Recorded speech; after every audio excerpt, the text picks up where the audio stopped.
Hello friends, welcome back to my channel. आप देख रहे हैं टेक्निकल इंजर्स। मैं हूं नरेश शुक्ला। फ्रेंड्स, आज हम बात करेंगे मोबाइल में स्टोरेज कॉम्बिनेशंस के कि जो मोबाइल में स्टोरेज कॉम्बिनेशन होता है 6 GB 128 GB का, 4 GB 64 GB का, ये क्यों होता है और किन बेसिस पे होता है, इसका हमें क्या प्रॉफिट होता है मोबाइल्स में, यही कॉम्बिनेशन क्यों दिया जाता है। तो फ्रेंड्स, अगर अभी तक आप लोगों ने चैनल को सब्सक्राइब नहीं किया, बेल आइकन प्रेस नहीं किया है, तो प्लीज़ चैनल को सब्सक्राइब करिए, बेल आइकन को प्रेस करिएगा ताकि अगली आने वाली वीडियो आपसे मिस ना हो। फ्रेंड्स, चलिए वीडियो को स्टार्ट करते हैं।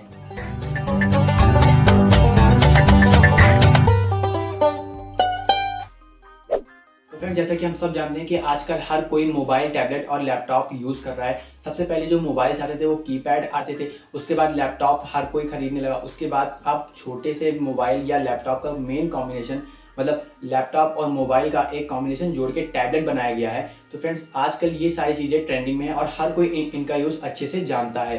तो फ्रेंड्स, लोग मोबाइल खरीदते हैं, टैबलेट खरीदते हैं या लैपटॉप खरीदते हैं, तो उनमें लोग सबसे पहले स्टोरेज देखते हैं, रैम देखते हैं, प्रोसेसर देखते हैं। अगर हम मोबाइल की बात करें तो वो इनमें देखते हैं कि 464, 6 128 या 8 256। तो फ्रेंड्स, ये जो स्टोरेज कॉम्बिनेशन है, इनका क्या मतलब होता है। कंपनी हमें जो ये स्टोरेज का कॉम्बिनेशन देती है, ऐसा ही क्यों देती है हमें। 2 GB का अगर रैम मिलता है तो आपको उसमें 16 GB की इंटरनल मेमोरी देखने को मिलती है। ये जो कॉम्बिनेशन है वो किन बेसिस पे किया जाता है, फ्रेंड्स, इनको आज हम जानेंगे। तो फ्रेंड्स, सबसे पहले जो मोबाइल्स आते थे उनमें जो रैम होता था, अगर हम एंड्रॉयड मोबाइल की बात करें, जहां से एंड्रॉयड मोबाइल स्टार्ट हुआ, तो फ्रेंड्स उनमें सबसे पहले जो रैम होता था 512 MB का, और जो स्टोरेज होता था वो 4 GB का रखा जाता था। उसके बाद 1 GB रैम और 8 GB स्टोरेज का डेवलप किया गया। उसके बाद 216, 332 और अब 4664 बहुत ज़्यादा अच्छे से ट्रेंड कर रहा है। तो फ्रेंड्स, इन मोबाइल में जो ये कॉम्बिनेशन है, ये ऐसा ही क्यों रखा जाता है, इसके क्या एडवांटेजेस हैं, क्या डिसएडवांटेजेस हैं। अगर ये कम ज़्यादा हो गए, मतलब मान लीजिए अगर आपके में रैम 3 GB दिया हुआ है और स्टोरेज को 64 कर दिया जाए, या रैम 4 करके स्टोरेज को 32 कर दिया जाए, तो इसका क्या डिसएडवांटेज एडवांटेज होगा, ये सब जानेंगे आज हम इस फ्रेंड। सबसे पहली बात, की जो रैम, इंटरनल स्टोरेज और जो प्रोसेसर होता है, वो तो तीनों ही एक दूसरे से इंटरकनेक्टेड होते हैं, तीनों ही एक दूसरे पर डिपेंड करते हैं। जो रैम और प्रोसेसर होता है वो एक दूसरे पर डिपेंड करता है। उसके बाद आती है स्टोरेज की प्रॉब्लम, यानी कि रैम जो है वो प्रोसेसर पर, प्रोसेसर रैम पर, और उसके बाद जो स्टोरेज आता है वो उन दोनों के बीच ही खड़ी होती है। स्टोरेज का भी बहुत बड़ा रोल होता है फोन की परफॉर्मेंस पर। तो फ्रेंड्स, अब होता क्या है कि मान लिया आपका जो फोन है वो उसमें 4 GB का रैम है और 64 GB की इंटरनल मेमोरी दी हुई है, लेकिन वहां पे क्या होता है कि आपका मान लीजिए प्रोसेसर जो है बहुत ही स्लो दिया हुआ है, बहुत ही कम प्रोसेसर आपका उसमें लगा हुआ है। फ्रेंड्स, अब होता क्या है कि मान लिया आपके पास एक 4 GB रैम का और 64 GB स्टोरेज वाला एक मोबाइल फोन है, लेकिन उसमें क्या है, प्रोसेसर जो है बहुत ही स्लो दिया हुआ है। मान लीजिए आपने 8 से 10 एप्लीकेशन उसमें इंस्टॉल कर लिए, उसके बाद आपने उसमें स्टोरेज भी अच्छी खासी फुल कर रखी है। तो फ्रेंड्स, जैसे ही आपकी स्टोरेज 68% से 75% तक फुल होती है, और क्योंकि आपके फ़ोन में जो प्रोसेसर है वो बहुत ही स्लो लगा हुआ है, भले ही उसमें रैम 4 GB का लगा हुआ है, तो आपकी स्टोरेज जैसे 68% से 75% तक फुल होती है, आपका फ़ोन की जो स्पीड है वो स्लो हो जाएगी और जो फ़ोन है आपका हैंग होने लगेगा।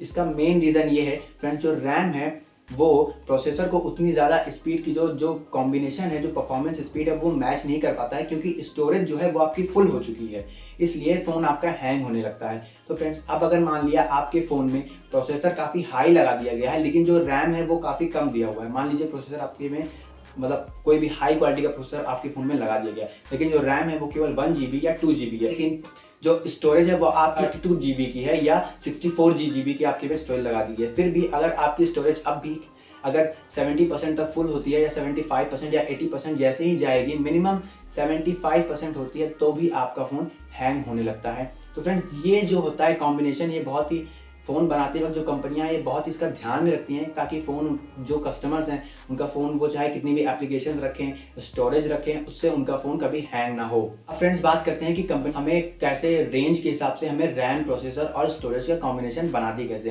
फ्रेंड्स, जैसे कि आप अगर 6 से 7 हज़ार रुपये का फ़ोन ले जाएंगे तो आपको उसमें मिनिमम 2 GB का रैम मिलेगा और 16 GB की इंटरनल मेमोरी मिलेगी, लेकिन जो उसमें प्रोसेसर है वो आपको उसमें कहीं भी मीडियाटेक हेलियो नहीं देखने को मिलेगा, आपको स्नैपड्रैगन कहीं नहीं देखने को मिलेगा। उसमें बस आपको सीधे सीधे ऑक्टा कोर प्रोसेसर या क्वालकॉम प्रोसेसर देखने को मिलता है। तो फ्रेंड्स, ये जो है प्रोसेसर वो बहुत ही स्लो होता है, क्योंकि मैं ये नहीं कहूँगा कि बहुत ज़्यादा स्लो होता है, बस आपका काम चल जाए इतना इसमें दिया जाता है, क्योंकि रेंज आप जो है पैसे जो है आप मात्र 6000 से 7000 रुपये लगा रहे हैं और कंपनी आपको ऐसे दाम में ऐसे ही प्रोसेसर और रैम प्रोवाइड करेगी। तो फ्रेंड्स, इनका जो कॉम्बिनेशन है वो रेंज के हिसाब से कंपनियां करती हैं। अब जैसे आप 12000 का फ़ोन लेने आ रहे हैं, 13000 का, जैसे जैसे आपकी प्राइस बढ़ती है उसमें क्या होता है कि आपके रैम जो है वो जो क्वांटिटी है वो बड़ी होती है। 6 जीबी का रैम, आप 6 जीबी रैम का फ़ोन जो है आपको 14000 15000 में आसानी से मिल जाता है और उसमें जो है प्रोसेसर आपको स्नैपड्रैगन का मिल जाता है बेटर से बेटर। 665 स्नैपड्रैगन मिल जाएगा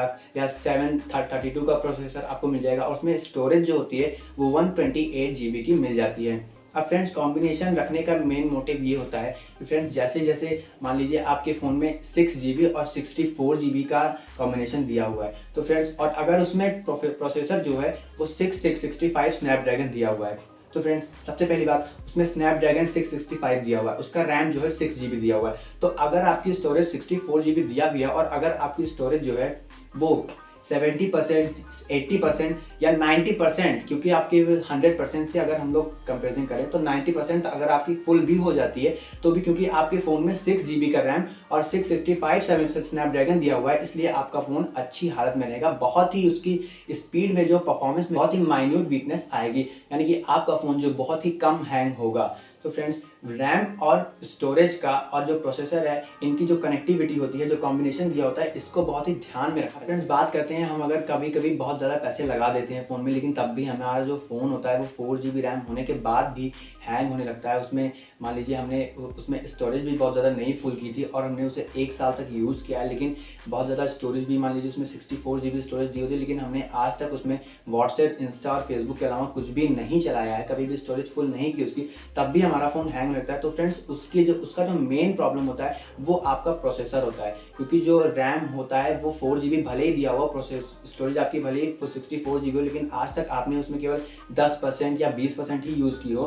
लेकिन जो आपका प्रोसेसर है वो अगर स्लो दिया हुआ है तो भी काफ़ी टाइम तक यूज़ करने के बाद आपका जो फ़ोन का जो प्रोसेसर है वो स्लो हो जाता है अपनी स्पीड से और वो रैम को उतना मेंटेन नहीं कर पाता है और इसलिए आपका जो प्रोसेसर है वो स्लो हो जाता है और आपका फ़ोन जो है वो हैंग होने लगता है। तो फ्रेंड्स, आई होप आपको इस वीडियो में समझ में आ गया होगा कि जो फ़ोन का जो स्टोरेज कॉम्बिनेशन होता है, रैम कॉम्बिनेशन और जो प्रोसेसर कॉम्बिनेशन होता है वो किन बेसिस पे किया जाता है और क्या सोच कर किया जाता है, जिससे आपका फ़ोन वेल मेंटेन चलता रहे, आपको कभी कोई इन फ्यूचर प्रॉब्लम ना आए। तो फ्रेंड्स, आज की वीडियो में बस इतना ही। अगर आपको वीडियो अच्छी लगी हो तो फ्रेंड्स वीडियो को लाइक करिएगा, चैनल को सब्सक्राइब करके बेल आइकन प्रेस करिएगा। अगली आने वाली वीडियो आप मिस ना करें। अगली आने वाली वीडियो हो सकता है आपके लिए बहुत ही इंपॉर्टेंट हो। Thank you so much.